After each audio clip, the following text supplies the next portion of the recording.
किसी गांव में एक बहुत ही गरीब किसान रहता था। उसकी पत्नी थी और एक लड़का था। बहुत ही गरीबी के दिन बिता रहे थे। 2 वक्त की रोटी का गुजारा नहीं हो रहा था। अब लड़का बड़ा हो गया था तो लड़के ने पिता से कहा कि मैं शहर जाऊंगा और बहुत सारा पैसा कमा के लाऊंगा। माँ ने कहा, बेटा हमारा क्या होगा? तो बेटे ने कहा, माँ चिंता ना करो, कमा के लाऊंगा और हम सब यहाँ पर फिर खूब खुशहाल जीवन बिताएंगे। अब वो शहर की तरफ जा रहा है तो समुंदर के पास से निकल रहा है। वो देखता है कि नावें चल रही हैं, सुंदर सुंदर मछलियाँ तैर रही हैं, लेकिन एक मछली जो है वो किनारे पर पड़ी तड़फ रही है।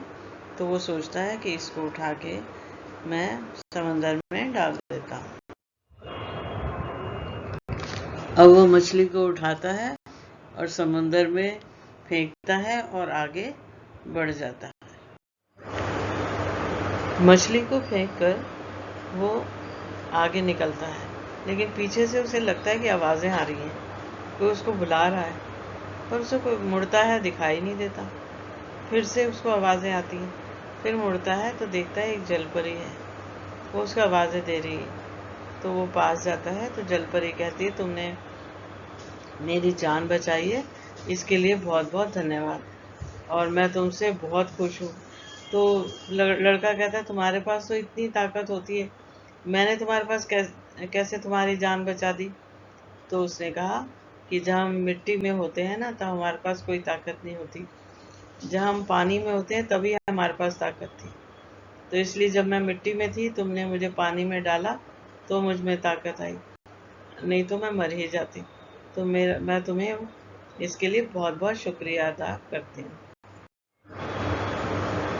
फिर वो जो जलपरी थी वो उसको एक शंख देती है और कहती है, इसको ले जाओ।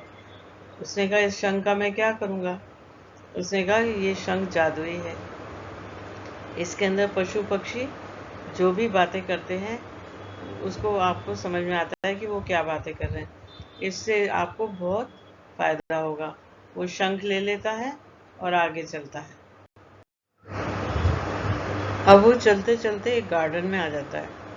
वहाँ 2 कौवे पेड़ पे बैठ के कुछ बात कर रहे हैं। तो वो शंख कान से लगा लेता है। तो कौवा कहता है, ये मनुष्य कितना मूर्ख है। दूसरा कहता है, क्या कह रहे हो? सभी जीवों पक्षियों में मनुष्य ही सबसे बुद्धिमान है।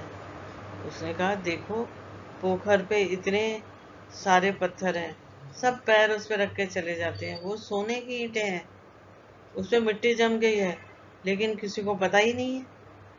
तो लड़के ने सुना तो उसने सोचा कि अब मेरी गरीबी दूर होगी, मैं सोने के पत्थर निकाल लेता हूँ। अब वो पत्थरों पे से मिट्टी हटा के और सोना इकट्ठा कर लेता है। उसके बाद बहुत सारा सोना इकट्ठा हो जाता है। उसे लगता है कि अब तो उसकी गरीबी दूर हो गई, तो वो आगे निकलता है। अब 2 लोमड़ियाँ बात करती हुई उसे दिखती हैं। वो फिर शंख को कान से लगाता है। लोमड़ी में से एक कहती है कि जो सरपंच है ना, उसकी लड़की बहुत बीमार है, कितने वैद्य आ गए मगर वो ठीक नहीं हो रही। तो दूसरी लोमड़ी कहती है कि वो असल में बीमार नहीं है, एक सांप उनकी छत पे फंसा हुआ है जाल में, वो उसने श्राप दे रखा है, अगर उसको छोड़ देंगे ना सांप को तो लड़की ठीक हो जाएगी। लड़का ये बात सुनता है। अब लड़का सरपंच के घर पहुंच जाता है और वो उससे कहता है कि उसकी बीमार बेटी को वो ठीक कर देगा। वहाँ 2 वैद्य खड़े हैं, वो उसका मजाक उड़ाते हैं, हम पागल हैं क्या? हम इतने दिन से मेहनत कर रहे हैं, वो लड़की ठीक नहीं होगी, तुम वैद्य हो? उसने लड़के ने कहा, नहीं मैं वैद्य नहीं हूँ, पर मैं लड़की को ठीक कर सकता हूँ। सरपंच ने कहा, कोई बात नहीं, हम देखते हैं कि तुम कैसे ठीक कर सकते हो, हमको बताओ। तो वो कहता है कि आपके छत पे जो जाल है उसमें सांप फंसा हुआ है, उसको निकाल दो, लड़की पे से श्राप हट जाएगा और लड़की बच जाएगी।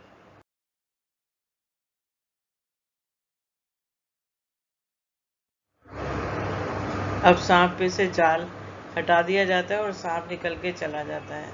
लड़की बिल्कुल ठीक होकर घर से बाहर आ जाती है। बहुत ही खूबसूरत लड़की है।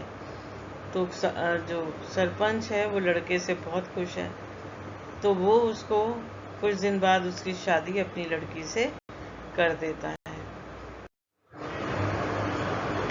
अब लड़का अपनी पत्नी को लेके माँ बाप के पास जाता है, सोना लेके जाता है। माँ बाप बहुत खुश हो जाते हैं कि एक तो सोना भी आ गया, कितना सारा धन आ गया, ऊपर से बहू के रूप में लक्ष्मी भी आ गई। वो बहुत खुश होते हैं, उनका आदर सम्मान करते हैं और फिर वो सब सुख से सारी जीवन बिताते हैं।